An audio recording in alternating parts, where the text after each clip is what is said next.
안녕하세요, 임준입니다. 오늘도 저와 함께 한국어를 공부해 보도록 하겠습니다. 우리는 지금 육과를 공부하고 있고요. 쇼핑하기에 대한 이야기를 하고 있습니다. 자, 그리고 오늘은요, 알아두면 쓸모있는 한국 문화, 그리고 말랑말랑 찰떡 팁을 공부하기로 했었죠. 우리 교재에서는요, 육과 첫 페이지, 그리고 102, 103페이지에 나와 있습니다. 여러분들은 어디에서 쇼핑을 많이 합니까? 어디에 가서 옷을 사요? 가방을 사요? 신발을 사요? 인터넷에서 쇼핑을 더 많이 합니까? 아니면 진짜로 가게에 가서 쇼핑을 더 많이 합니까? 한국 사람들은요, 인터넷, 스마트폰이나 컴퓨터를 통해서 인터넷 쇼핑을 더 많이 한다고 합니다. 왜 한국 사람들은 이렇게 인터넷 쇼핑을 많이 할까요? 여러분들도 잘 아시다시피 한국에는요, 배달 문화가 많이 발달했기 때문입니다. 그러니까 딜리버리 서비스가 아주 잘 발달한 나라죠. 인터넷이 없을 때에도 한국 사람들은요, 전화를 해서 음식을 배달시켜 먹는 경우가 많은 편이었습니다. 그런데 인터넷이 발달하면서 이렇게 음식을 배달해서 먹는 경우가 아주 많아지고요. 그뿐만 아니라 쇼핑, 옷, 신발, 가방 이런 쇼핑을 할 때도 인터넷을 이용해서 배달을 받는, 택배를 받는 경우가 굉장히 많아졌습니다. 자, 이 부분을 같이 한번 들어보도록 하겠습니다. 한국 사람들이 인터넷 쇼핑을 많이 하는 이유는 뭐예요? 한국은 인터넷이 발달하기 전부터 배달 문화가 발달했습니다. 대표적인 예시가 바로 배달 음식 문화지요. 그리고 인터넷과 스마트폰이 보급되면서 온라인을 통해 물건을 구입하면 구입한 물건이나 서비스가 금방 배달되는 구조가 갖추어졌습니다. 인터넷 쇼핑은 한국인 삶의 일부가 되었다고 해도 될 정도로 아주 빨리 자리를 잡았습니다. 여러분은 벼룩시장이라는 말을 들어봤습니까? 플리마켓이라고 해서 그러니까 중고, 내가 쓰던 물건을 팔거나 아니면 다른 사람이 쓰던 물건을 사는 곳, 여기를 벼룩시장이라고 얘기했는데요. 이제 벼룩시장이 어떤 장소에 있는 것이 아니라 내 손 안에 있죠. 내 손 안에 스마트폰 안에 있게 되었습니다. 이 스마트폰 안에 어플리케이션, 중고시장 어플리케이션을 이용하면요, 내가 쓰던 물건을 팔 수도 있고 다른 사람이 쓰던 물건을 살 수도 있습니다. 이렇게 중고 제품, 그러니까 쓰던 물건을 팔거나 사거나 이렇게 사고 파는 경우가 많습니까? 네, 지금 한국에서는요, 아주 많습니다. 벼룩시장 어플리케이션, 중고시장 어플리케이션이 아주 인기가 많거든요. 자, 이 부분을 같이 한번 읽어보겠습니다. 중고 물건은 벼룩시장에서만 사고 팔 수 있나요? 아주 오래전에는 벼룩시장에서 중고 물건들을 사고 팔았습니다. 그러나 요즘은 더 간편한 방법이 생겼지요. 인터넷이 보급되면서 각종 인터넷 카페에서 중고 물품을 거래할 수 있게 되었습니다. 그리고 스마트폰이 등장하면서 중고시장, 벼룩시장은 스마트폰 속으로 들어오게 되었습니다. 요즘 한국 사람들은 스마트폰을 통해 쓰지 않는 물건을 싼 값에 팔거나 무료로 나누기도 하고 아이돌 굿즈로 교환하기도 합니다. 2020년에 중고시장 앱 이용자가 600만 명을 넘은 것을 보면 중고거래가 한국 문화 중 하나로 자리 잡은 것이지요. 여러분은 한국어를 잘 하십니까? 잘하는 분도 있고 잘 못하는 사람들도 있겠죠. 그러면 한국 사람들은 모두 다 한국어를 잘합니까? 한국 사람들 중에서도요, 아주 잘하는 사람이 있고 조금 못하는 사람들이 있습니다. 한국어를 잘 못하는 사람들, 어떤 사람들일까요? 한국어를 할 때 문제가 없습니다. 의사소통에 문제는 없지만 가끔 실수를 합니다. 잘못 사용할 때가 있습니다. 특히 백화점이나 마트, 매장의 점원들이 잘못 사용하고 있는 경우가 많이 있는데요. 가장 많은 경우가 높임말 사용입니다.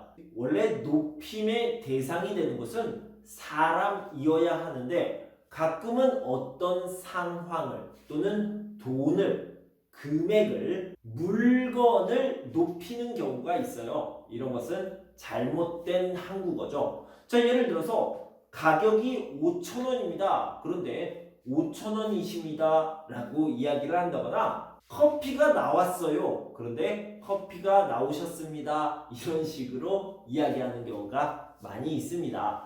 자, 이 부분을 같이 한번 들어봅시다. 한국 사람들이 한국어를 잘못 쓰고 있어요. 쇼핑을 하러 가서 잘 들어보면 가게의 점원들이 잘못된 높임말을 사용하는 경우가 많습니다. 다음 표현들을 볼까요? 지금 다른 사이즈는 없으세요. 계산 도와드리겠습니다. 모두 56,000원이십니다. 높임말은 듣는 사람을 높이는 말이라고 배웠지요.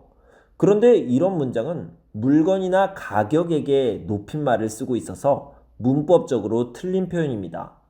이 문장을 바르게 고친 문장을 봅시다. 지금 다른 사이즈는 없습니다.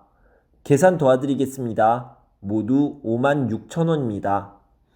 한국 사람들은 왜 잘못된 높임말을 쓰는 걸까요?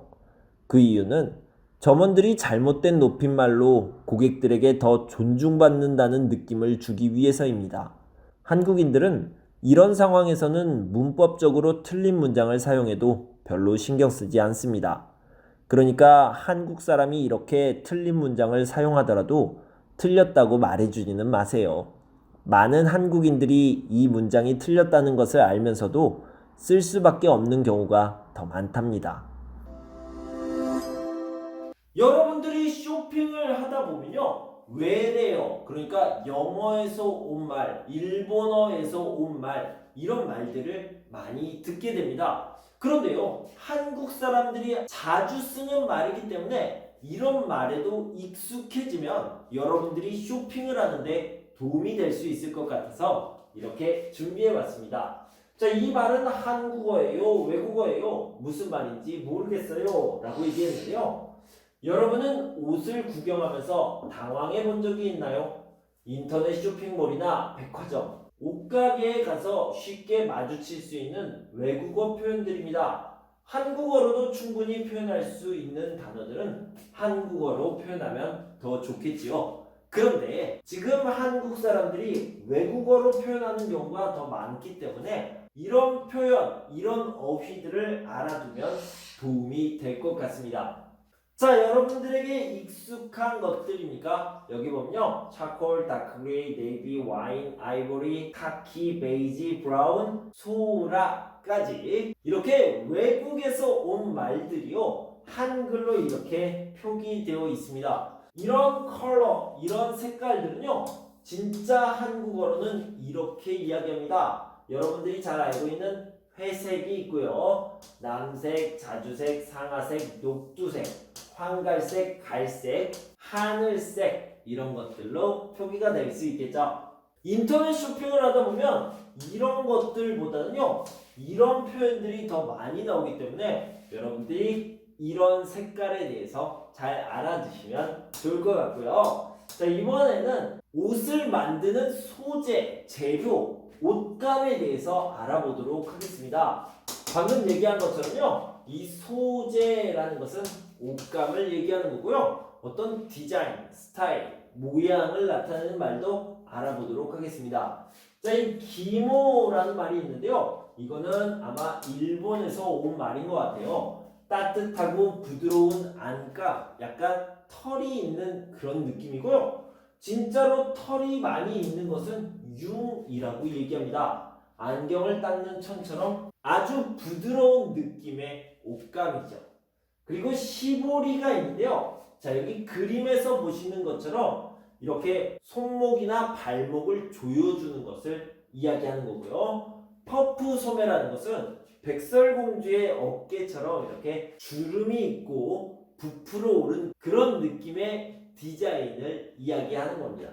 그래서 이런 디자인이나 이런 소재에 대해서 알아두시면 좋을 것 같습니다. 자, 이렇게 한국 문화에 대해서 그리고 알아두면 쇼핑에 도움이 될 수 있는 어휘에 대해서 알아봤습니다. 여러분 공부하시느라 수고 많으셨고요. 저는 다음 시간에 7과의 내용을 준비해서 돌아올 텐데요. 그때까지 여러분 건강하고 행복하세요. 감사합니다.